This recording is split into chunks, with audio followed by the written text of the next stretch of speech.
Welcome to the November 2013 episode of Iowa City in Focus. I'm your host, Mary Bryant. You may recall in the March 2013 episode of Iowa City in Focus, I talked with Susan Craig, the director of the Iowa City Public Library, about the Better Building, Better Service project and the renovations and service updates that were put into effect during Phase 1 of the project. On this month's episode, I'll talk again with Susan Craig to hear about the completion of Phase 2 and the final renovations and updates that have been made. Then you'll get a peek at the Iowa City Book Festival, which took place during October. Finally, you'll hear about a call for entries for a new Herky on Parade statuary project. Stay tuned.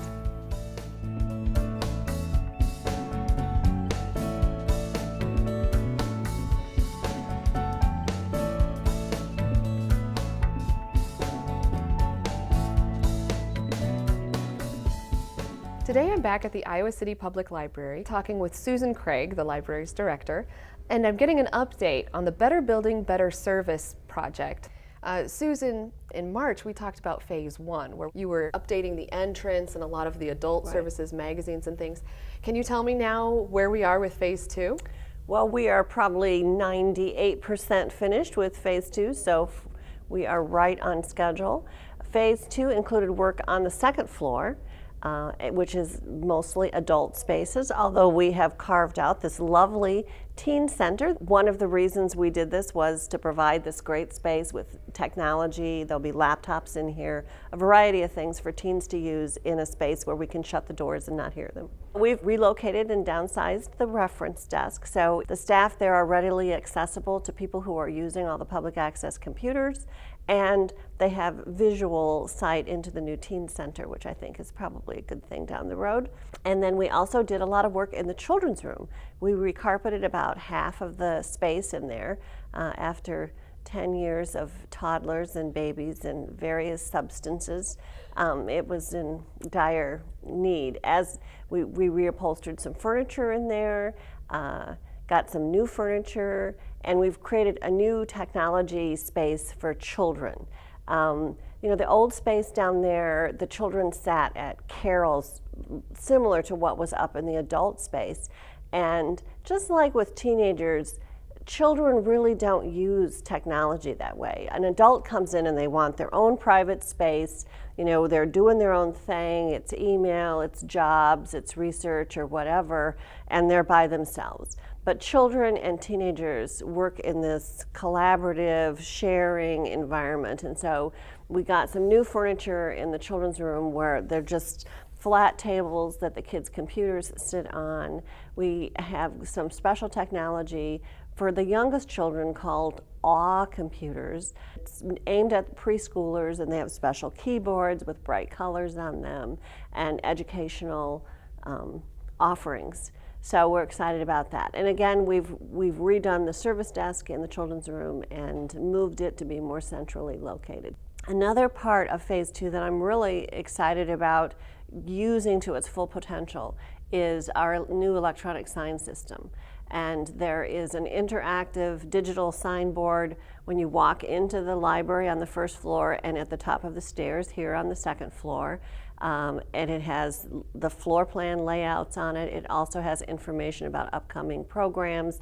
The weather scrolls across the bottom. We are just really up to date with this stuff. And then linked to those two interactive systems are two static systems. One of them is in the meeting room hallway, and it posts the events that are going on. We used to have to print them out on a piece of paper and go post them out in the hallway every day, and now it just pulls through from our meeting room booking software and is very attractive and accurate. And then in the children's room, there's another we call it it's a poster board in a way, but it rotates images of posters that we've prepared to announce upcoming events, you know, tips for parents about reading to their children. So children and family-oriented things on that electronic sign system in the children's room. We'll come back to my conversation with Susan in a moment. But first, let's take a look at the Iowa City Book Festival, a 4-day celebration of books, reading, and writing. My name is John Kenyon. I'm the Executive Director of the Iowa City UNESCO City of Literature. and this year was director of the book festival. The book festival was started in 2009 by the University of Iowa Main Library. They did that as kind of a thank you to the community after the 2008 floods. It was also in recognition of the acquisition of their 5 millionth volume at the library. So they had a couple of things to celebrate and to note, and so they started this book festival. This was the 5th year of the festival. It was the first year that the City of Literature organization had actually presented it. Book festival, in my mind, is about connecting readers and writers. It's introducing people to new writers. It's allowing them to hear from writers that they have read. And so we wanted to present readers in this town the opportunity to have that kind of interaction with writers. And I think that having that interaction with writers, it will enhance your reading experience moving forward. And the other thing is just trying to bring readers together. There were many instances where we would see people who didn't know each other when they got to the festival connect. You know, and enhancing people's individual networks as readers, I think, is very important as well. And lastly, just giving writers, celebrating their work and then giving them a wider audience. It's important to get that work out in front of people. We had a 4-day festival this year. We had a mix of panel discussions, readings.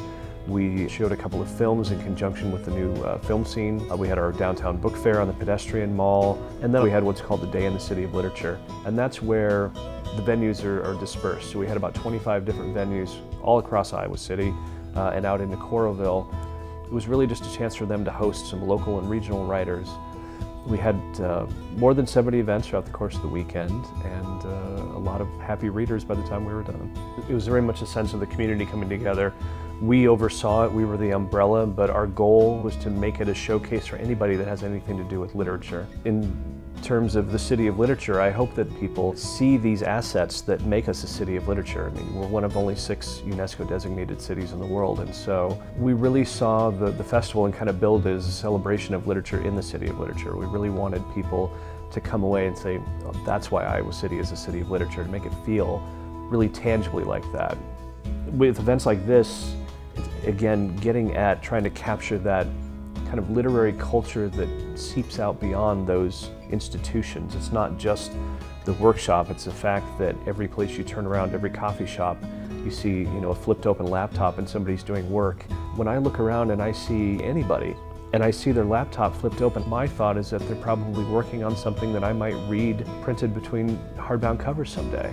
It's that kind of culture of literature in Iowa City that I hope people can eventually experience. And it's not just about the workshop, though that's great, and it's not just about even the book festival, which is a thing we try to get a lot of people in, but it's that wider literary culture that I think ultimately is why we deserve to have this designation.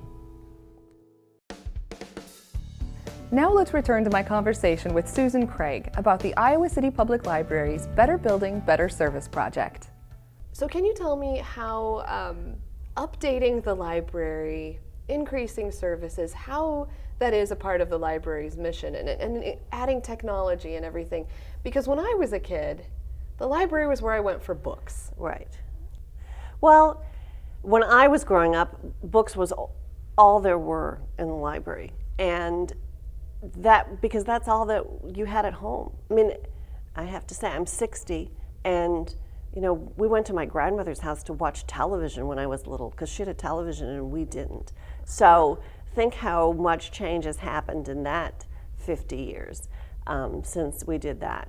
But technology is part of everyday life, and much of the information that you consume comes off a device of one site, whether it's held in your hand or it's a computer screen at your school or your place of work or wherever. And the library has always been a place where you went for information. It's just that it's not an encyclopedia anymore. It's an online resource. And people who can't afford to have those things in their homes still come to the library for them. And it's part of our culture. Children are learning technology, the concepts of information literacy, and being able to sift through the answers that you get when you enter a phrase into Google and say, this is one that can be trusted, and this is one that, you know, harks back to, again, my education era, where the teacher would say, and you have to list 3 reliable sources, you know? Well, educators are still trying to say reliable sources, and frankly, I think it's harder nowadays. I mean, it used to be if it was published in a magazine, it was reliable. Yeah. And that's not the case anymore, because so much is published on the internet that is both top-notch and a little suspicious. So technology is part of life, and so it's part of library services.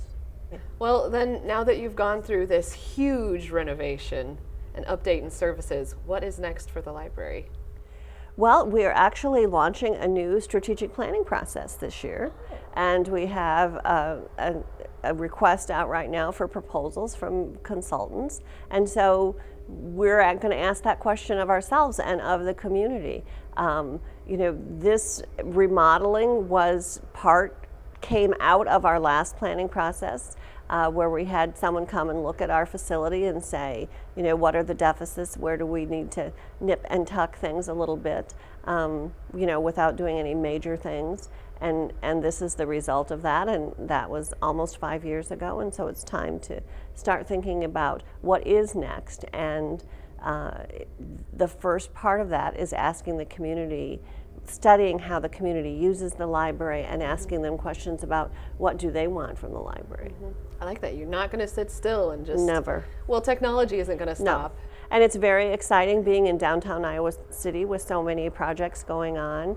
You know, certainly the university has building projects, but there's a lot of economic development initiatives that the city is doing, and they've been looking at the redesign of the pedestrian mall area, and you know, we're the major civic building on that pedestrian mall, and so, you know, we're very interested in that, and you know, making sure that our customers know what's going on outside, and tying our things into outside, which we do already with programming that we do on the mall and the children's garden, and a variety of things. So, you know, we think we're an important part of Iowa City and in the heart of downtown. Definitely. Yeah.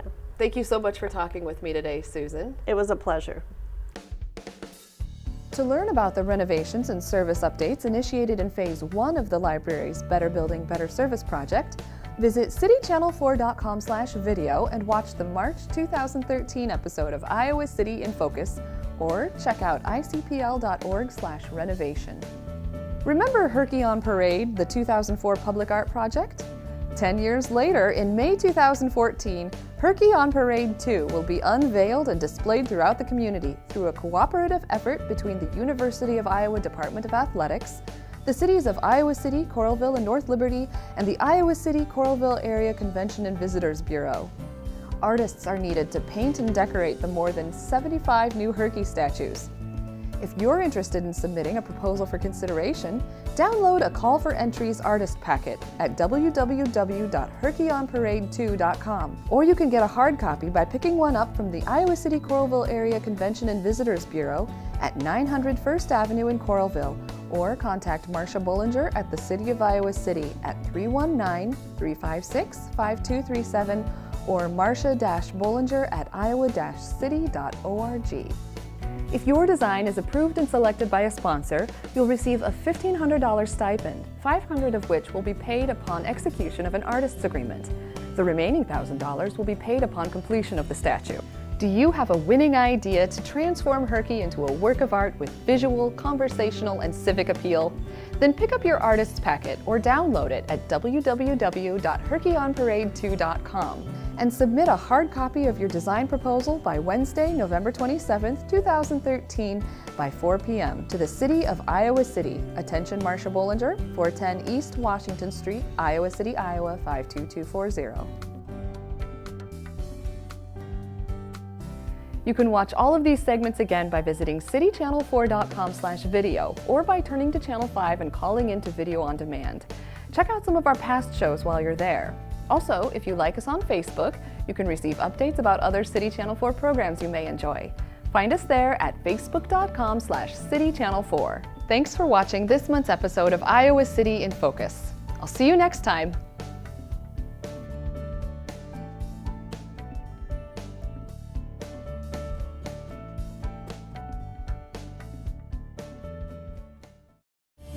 You're watching City Channel 4. On TV, online, on demand, on Facebook, and now on the go on your mobile device.